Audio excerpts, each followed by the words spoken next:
Hola, soy Escoatl Vargas de Conversaciones en Casa y hoy tenemos a Melody Michelle para hablar del periodo barroco como parte de nuestros programas sobre la historia de la música.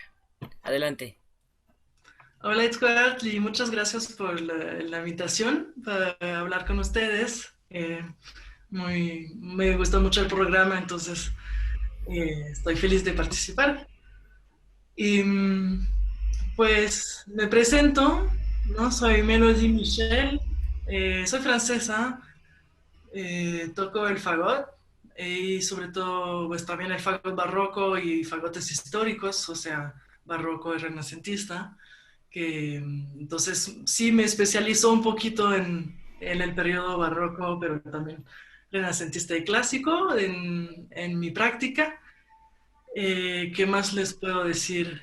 Pues vivo en la Ciudad de México, eh, pero también estoy acabando un doctorado en California, donde hablo de la música antigua, pero desde un punto de vista histórico, a ver un poco la historia de la música, pero desde una perspectiva descolonial. Entonces, un poco entender la música occidental, pero con una visión global y un poco más eh, social y política de los eventos. Por una parte, y por la otra parte hablo de la gente que hoy en día toca música antigua, sobre todo en los países latinos, Latinoamérica y sur de Europa. Entonces, esas son mis especialidades, aparte de tocar también el fagot y el fagot barroco. Qué interesante. ¿Y por qué, ya, como qué es lo que define el barroco? ¿Por qué se llama barroco? Como cuáles son sus Pues particularidades. la palabra barroco al origen es una palabra portuguesa, barroco, que significaba una piedra, una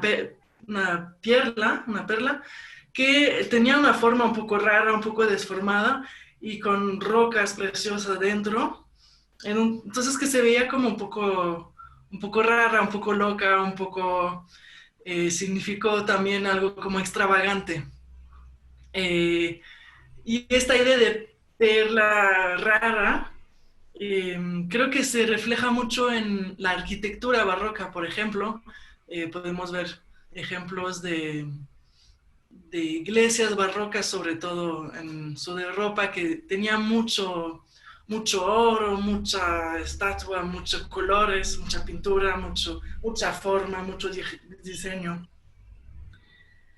Y eso viene un poco de, pues, el sur de Europa, bueno, sobre todo la península ibérica en este momento, pues tenía mucho oro, tenía el acceso a todo el oro de América que se robaba tranquilamente y entonces, pues tenía un poco este exceso de que vamos a hacer cantando oro, ¿no? Entonces lo ponían en las iglesias para hacer angelitos, tocando instrumentos y eso es nos permite tener muchos testimonios de los instrumentos pero también una idea de este barroco era finalmente un periodo un poco eh, como decadente, ¿no? Porque fue un poco el apogeo del mundo católico con toda esta riqueza, este oro, que no sabían qué hacer, ¿no? Entonces fue un poco mucho arte, mucha arquitectura, mucha música, mucha expresión. Y también porque era la época de la contrarreforma, entonces había que validar este mundo católico que pues los protestantes luego dejaron un poco de lado y ganaron sobre ellos porque mientras se gastaba toda la riqueza en sur de Europa, pues los países del norte se lo guardaban en banco y empezaron un sistema financiero como lo conocemos hoy. Entonces, eh, también después existe el barroco alemán, por ejemplo, pero es un poco una contradicción porque el barroco alemán, que viene de la Reforma, que es muy protestante, no tiene toda esta locura, ¿no? De un mundo que se está acabando. Y fue al mismo tiempo que el barroco normal, el barroco alemán. No, el barroco alemán fue un poco más tardío y Ah, musicalmente fue muy influenciado por el barroco, sobre todo italiano. Entonces por eso tiene el mismo nombre, porque finalmente barroco, como voy a explicar, después en la música tomó una serie de elementos que lo definían, que ya no era simplemente esta extravaganza. Em, entonces, sí, solo para reponer de dónde viene esta idea de barroco, como ujú. flamboyant. Eso. Y aunque pues supongo que los movimientos musicales no son de un día para otro, más o menos cuánto y cuánto duró este movimiento en la música. Pues duró bastante. Muchas veces lo ponemos como al inicio del siglo XVII, como hay mucha gente que dice que por 1600 se inventó la primera ópera barroca en Italia. No sé si es 601 o 602, pero creo que era Il Pomodoro de Peri. El dato de confirmar, pero es más o menos por ahí.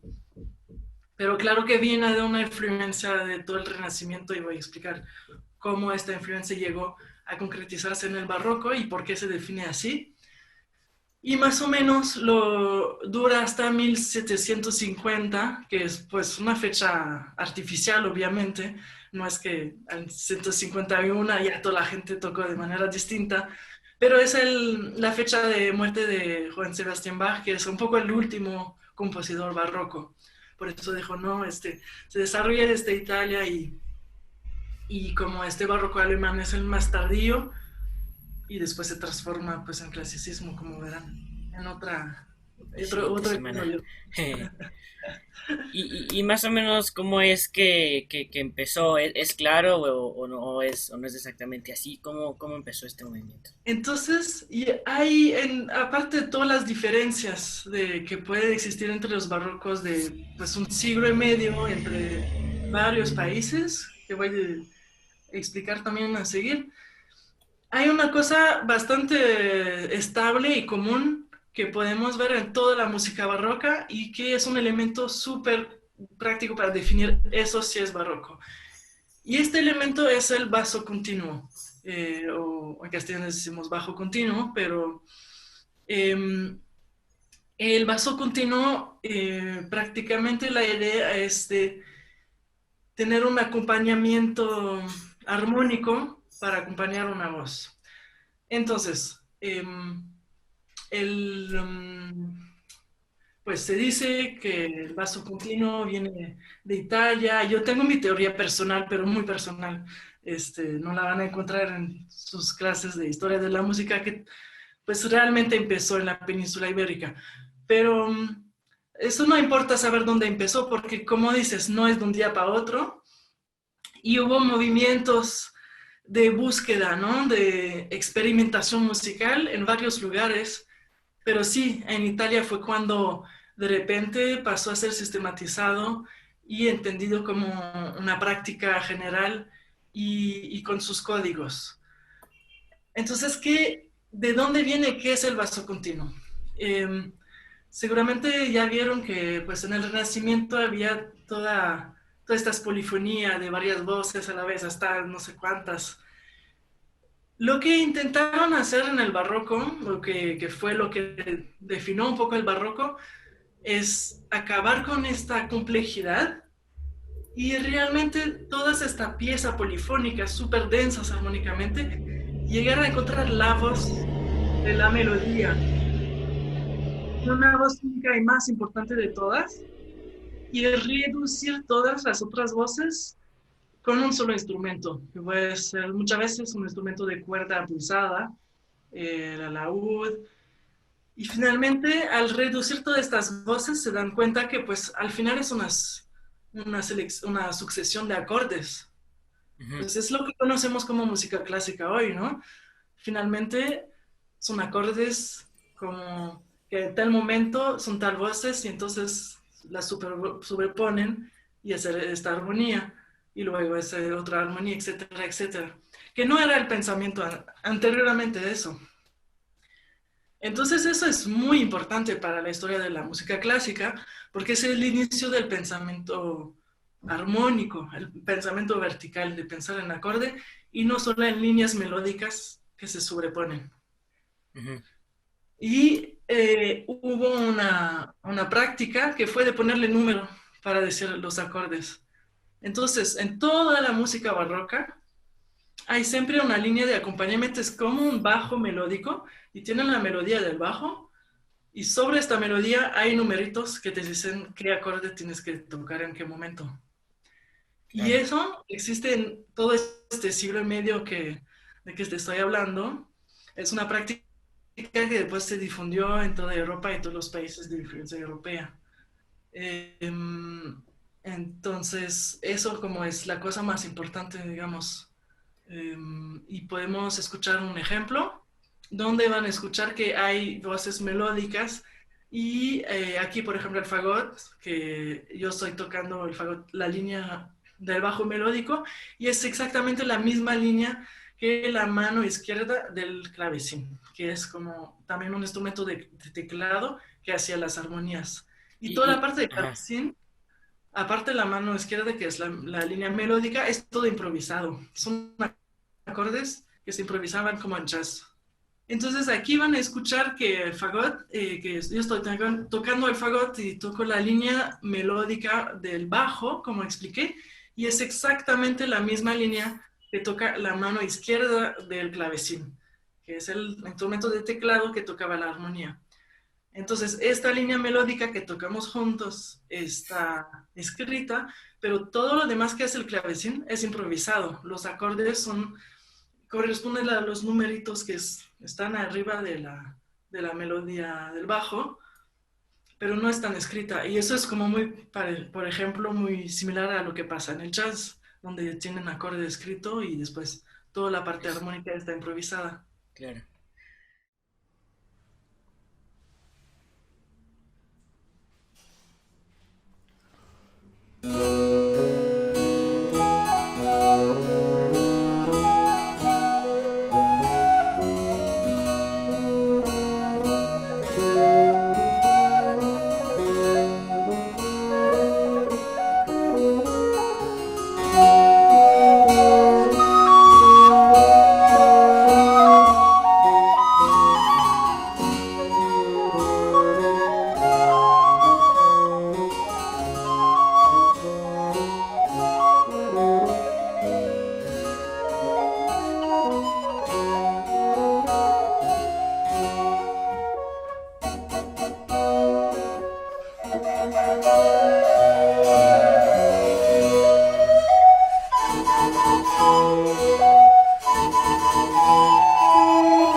los compositores de esta era se denominaban como compositores barrocos o digamos el nombre y todo eso es algo que surgió después. Sí, fue una invención posterior a como muchos movimientos artísticos en general, ¿no? Que la gente en la época hace una, hace algo, no lo denomina de la misma forma que nosotros con el pasado del tiempo lo denominamos como barroco todo este periodo y seguramente este Peri, como decía, de 1600, no tenía nada que ver con Bach, Claro, aparte de esta práctica de reducir las voces. Pero sí, lo que sí llamaban al inicio era una cosa que decían segunda práctica. Como había la primera práctica, que era esta cosa de polifonía de muchas voces, y la segunda práctica justamente era esta reducción, simplificación realmente de hasta llegar a una voz solista que se escuchaba y un acompañamiento improvisado.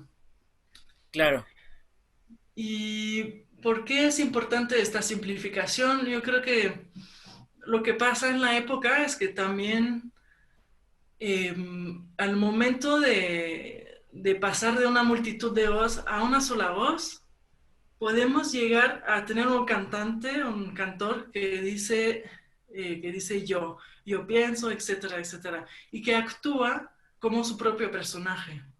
Y entonces así estamos llegando a la ópera. No es solo un cantante que dice un texto que habla de, pues, del amor en general, de la tristeza en general, del Dios en general, sino un cantante que dice, yo tengo un sentimiento, yo tengo una opinión, yo tengo sí, yo tengo asá, ¿no? Entonces hay que pensar que es este momento donde el ser humano pasa a ser el centro de la atención de la filosofía humanista, que viene antes, pero y ahí se exprime en la música. De repente el cantante dice yo y puedo actuar un personaje y este personaje no tiene que ser perfecto porque es subjetivo, ¿no? Entonces ahí pueden haber varios personajes que se pelean y de ahí nace la ópera. No, nosotros lo tomamos un poco como por contado, ¿no? Que pues la ópera es como una obra de teatro con música, pero del pasaje que la persona que canta representa a su propio personaje, realmente fue un cambio súper drástico en la historia de la música. claro. Y cómo eran estas, digamos, óperas tempranas? ¿O qué instrumentación tenía? Sí, ¿cómo eran? Ujú. Entonces, la instrumentación en el barroco es muy variable. Eso también es otra característica que finalmente es la misma, porque como dije, el bajo continuo era improvisado y podía ser tocado por varios instrumentos a la vez. Entonces, no decía, aquí va a tocar un violín, aquí va a tocar una flauta, aquí va a tocar un fagot, aquí va a tocar un clavecín o una teorba, que todos esos son instrumentos muy típicos del barroco. Pero pues solo, por ejemplo, dice sonata a uno o cantata a uno, que es una voz solista que puede ser instrumental o vocal, y pues pone bajo continuo, que es una línea melódica, pero podrían ser muchos instrumentos. Por ejemplo, me gustaría pasar un poquito de un extracto de un video donde se ven, es una sonata para flauta, eh, para flauta, y dice para flauta solo, ¿no? Pero van a ver que en el video somos, no sé, 10 personas, porque es, Ujú. simplemente el bajo continuo lo hicimos como con todos los instrumentos posibles, que son eh, pues el clavecín, como ya mencioné, que es un teclado de cuerdas pulsadas, entonces que hace gling gling, ¿no? Ujú. El órgano, que es instrumento de teclado, pero con aire, entonces hace... Entonces la combinación de las dos finalmente es muy interesante porque Ujú. aunque toque la misma parte, van a tocar cosas súper distintas y Claro. van a Entonces, sonar. entonces por esto del bajo continuo es que variaba tanto la instrumentación. Ajá. También van a ver arpa, van a ver tiorba, que es este instrumento de corda pulsada, como un alaúd, pero mucho más amplio para tener estas notas del bajo, justamente Ujú. identificar el bajo como una melodía aparte. Claro. ¿Y qué más? Van a ver también la viola de gamba, no el fagot, sino la dulcián, que es el antecedente del fagot. y, y pues finalmente la flauta. Pues qué interesante. Pues esto ha sido muy interesante, pero ¿por qué no escuchamos justo esta música que dices Ujú. y regresaremos en unos minutos?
Pues esa pieza estuvo muy interesante. Gracias por compartirla y pues ya estamos aquí de regreso.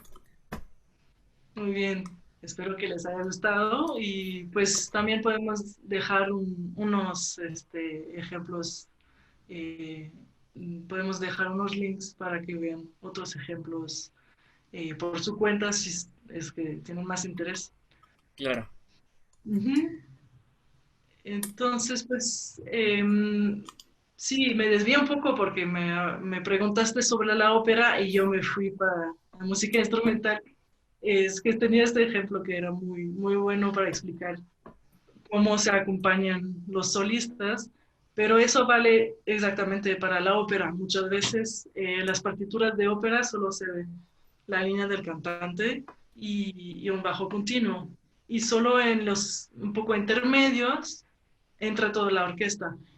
Y aquí también toda la orquesta no es que esté muy especificada como una orquesta contemporánea o romántica. Dice, a lo mejor dice violín uno, violín 2, o a veces ni dice violín, dice instrumento uno, instrumento 2, bueno, con varias formas de decirlo.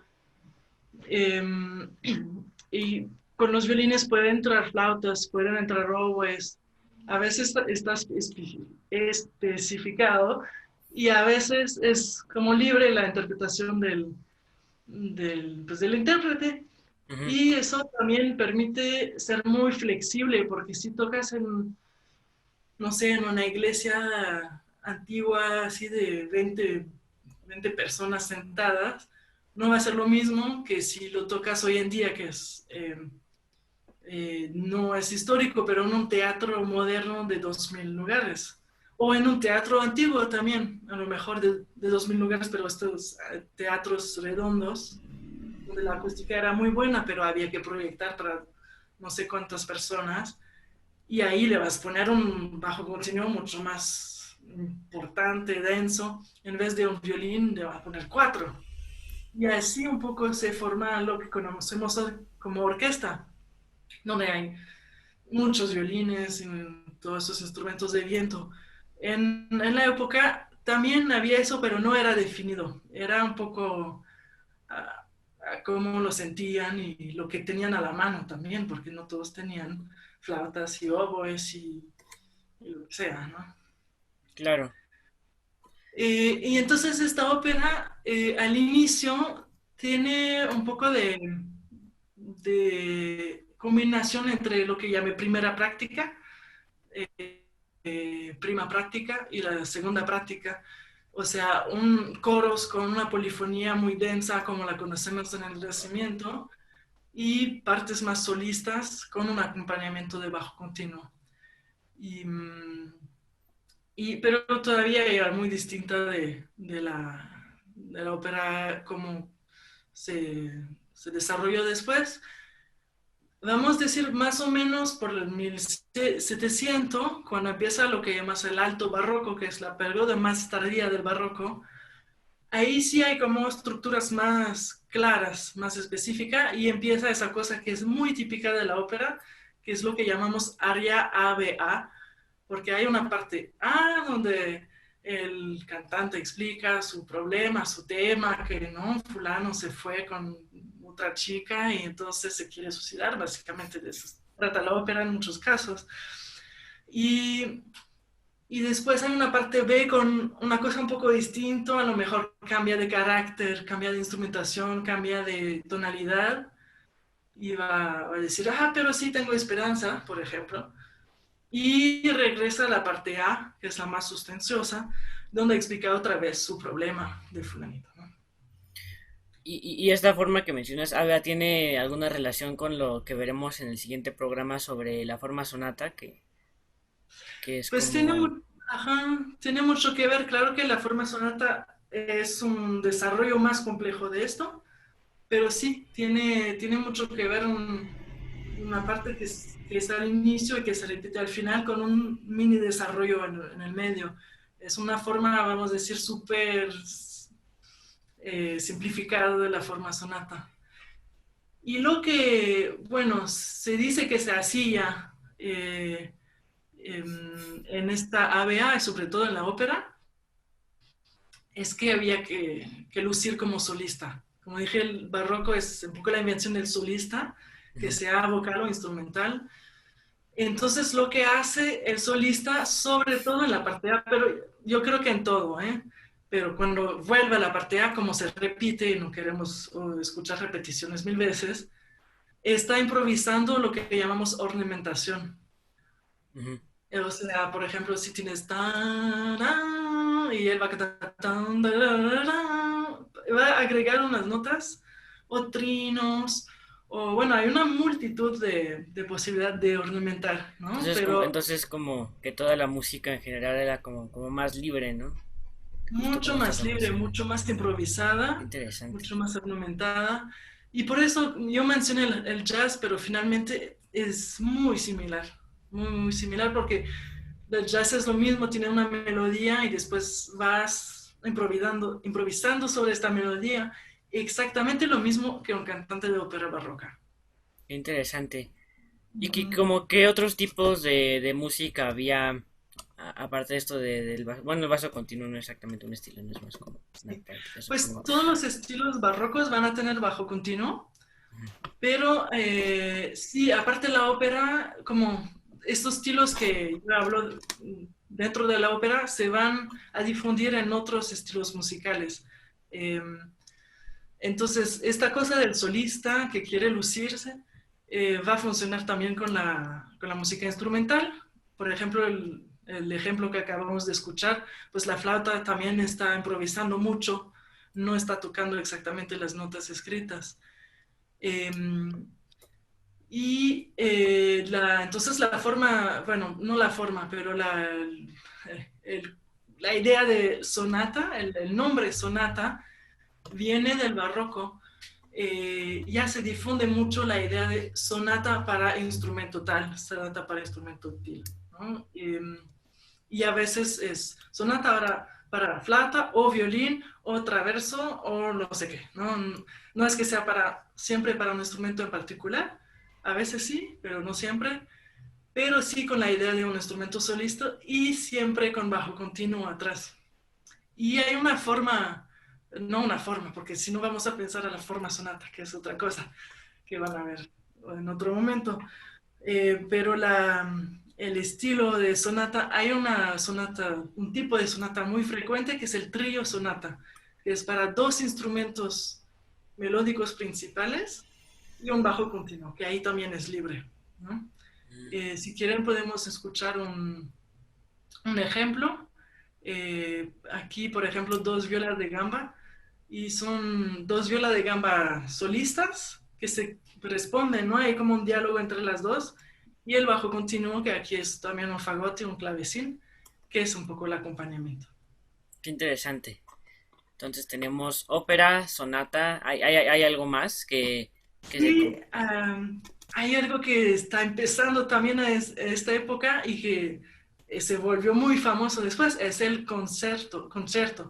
el concierto para instrumento solista.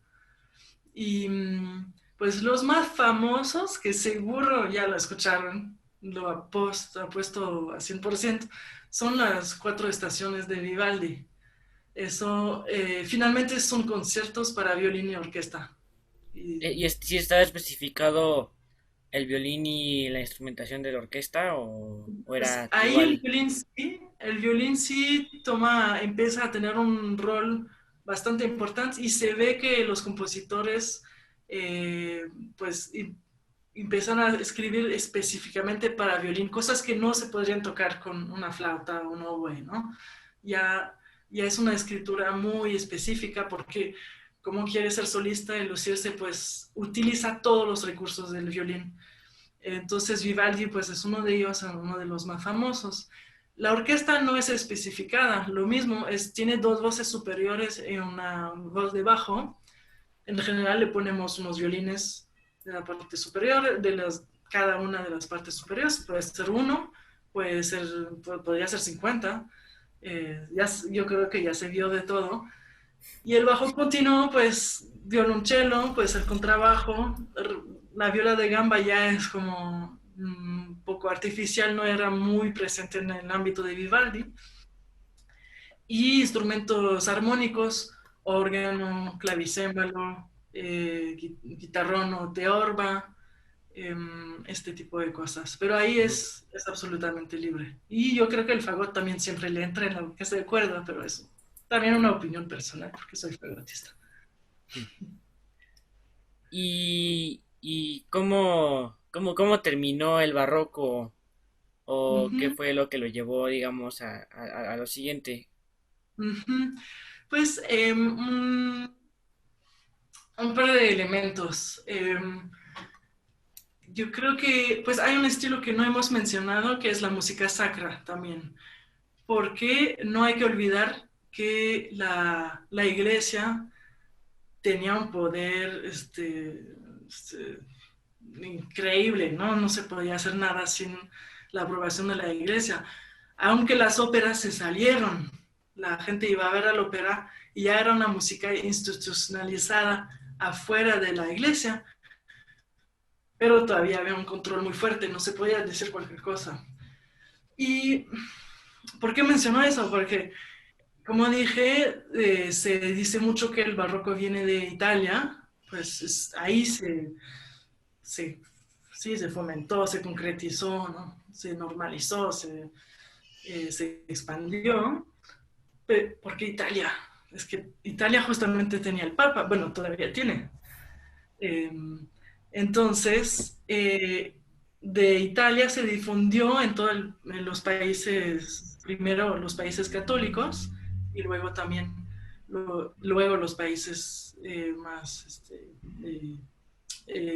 protestantes, pero son luchas de poder finalmente, ¿no? Es una lucha para decir, mi música es más importante, soy más importante que el Papa. Entonces eso pasó en varios países. Voy a hablar de algunos países para que tengan una idea un poco general.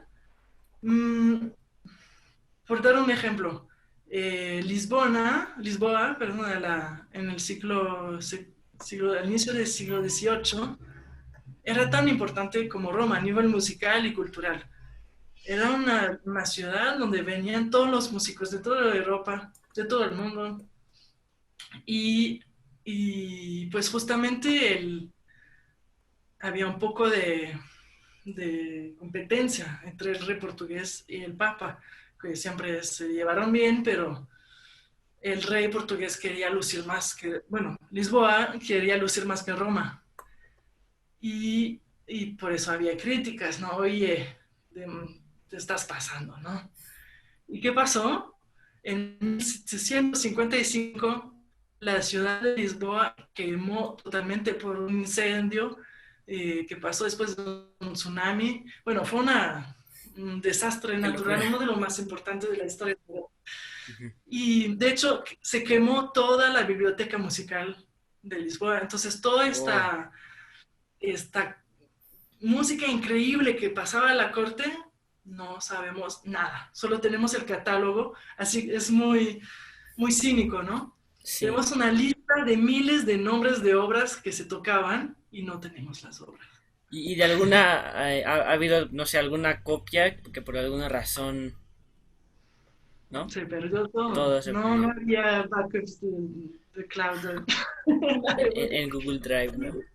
Y entonces se dijo mucho que pues cómo querían competir en alguna forma con Roma y con el Papa, pues le había pasado eso de que era un castigo divino. Bueno, eso dijeron sobre todo los ingleses.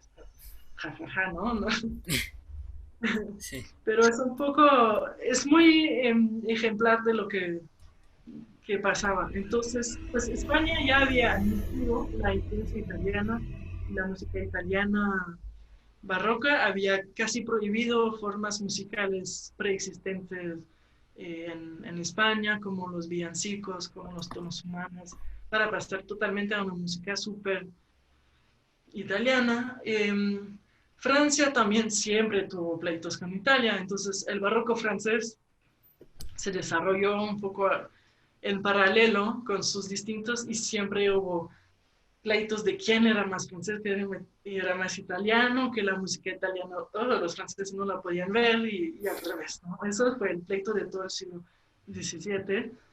Eh, y, y, pues también pues, Francia de la época de Luis XIV era muy poderosa, entonces era también una manera de decir nuestra cultura es más importante pues, que la del Papa finalmente.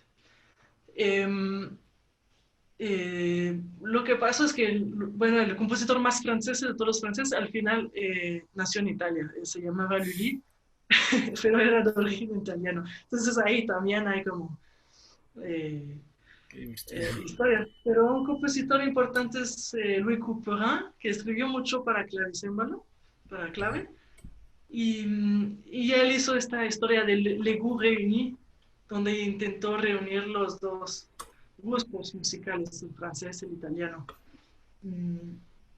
Y pues el barroco francés tenía un poco otros tipos de musicales, como tenían orquestaciones un poco distintas, los instrumentos que tenían eran un poco distintos, y ahí también se fue por una vía que luego dio lugar a una cosa que se aproximó del clasicismo por, eh, por el estilo, por las instrumentaciones, y, y, pero, pero a donde quiero ir es más bien que, y lo que pasó pues después, también en Alemania, es que hablé al rato del barroco alemán, diciendo que es una apropiación de los recursos musicales que existían, de todo lo que es bajo continuo, todo lo que es sonata, concierto, ópera, trío, sonata, mucho, pero en un estilo mucho más sistematizado, racionalizado, menos exuberante. Entonces la palabra barroco, como dije, aquí pierde un poco su sentido, es solo una cuestión de recursos musicales. ¿Y por qué? Porque es mucho más luteriana. La música sacra protestante es mucho más sobria que la música justo de esta cosa barroca, ¿no? Que va por todos lados. Entonces, ahí, por ejemplo, vemos personajes como Johann Sebastian Bach, que es el emblemático de que dije, el último compositor barroco finalmente, porque llevó estos recursos musicales a una sistematización extrema, y es muy racional, muy matemático, es de una inteligencia increíble musicalmente, pero no es todo loquito, ¿no? Nada de eso, es muy controlado. Y eso fue un poco los alemanes diciendo, nosotros podemos escribir música italiana, o lo que la música de la época, que era lo más, era italiana, también lo podemos escribir, pero desde nuestro punto de vista alemán. Y ya vamos a hacer una música barroca distinta. Y porque preguntabas cómo murió un poco el barroco. Yo creo que a partir de este momento, como dije, hay una contradicción entre llamar eso barroco alemán, porque ya vimos que no es barroco, y sobre todo es una lucha de poder entre los países y entre las religiones. Y finalmente, el periodo clásico, ¿de dónde nace? Pues de Alemania, porque es una evolución finalmente de estos recursos musicales en otra cosa. Y, y para afirmar una supremacía alemán sobre la cultura europea. Y yo creo que es un poco eso que hizo que pues el barroco y el bajo continuo, que es el símbolo del barroco, poco a poco dejó de funcionar y dejó de ser como la referencia absoluta para toda la música de toda Europa. Pues todo esto ha sido muy interesante. Uh -huh. Muchas gracias, Melody, por hablar sobre... perdón, ¿había algo más que mencionar? Eh, o ya Quería lo también terminé. agregar algo, porque Ok, es importante. adelante. Porque abre de todos estos países, pero no olvidamos que hay música barroca increíble escrita en América. En serio, Y, qué y interesante. eso les invito, les puedo poner unos links. Hay muchos compositores italianos que se exiliaron o que se fueron, a, que sea México, a Bolivia, los en la Catedral de México o en las misiones jesuíticas, que son contextos muy distintos, pero escribieron música absolutamente del mismo nivel que en Europa y la gente que estaba aquí, nació aquí, también hay una música increíble, tenemos muchos archivos aquí que hay que aprovechar y yo creo que sería interesante cuando hablemos de música que sea del periodo barroco, renacentista o clásico o romántico, no olvidar que pues en el continente americano había una producción extremadamente prolífica y de súper buena calidad. Qué interesante. Pues sí, todos los links de los ejemplos estarán en la descripción si quieren verlos completos. Y pues muchas gracias, Melody, por hablar sobre el barroco. No, muchas gracias a ti por la invitación. De nada. Y la siguiente semana los veremos igualmente el domingo a las 8 para hablar con Charlie Daniels sobre el clásico. Hasta luego. Hasta luego.